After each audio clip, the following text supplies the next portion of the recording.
நாட்டு பதுவையாம் மேலாரியப்பனூரில்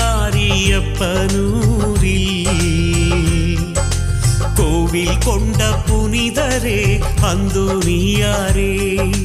கீழை நாட்டு பதுவையாம் மேலாரியப்பனூரில் கோவில் கொண்ட புனிதரே அந்தோனியாரே.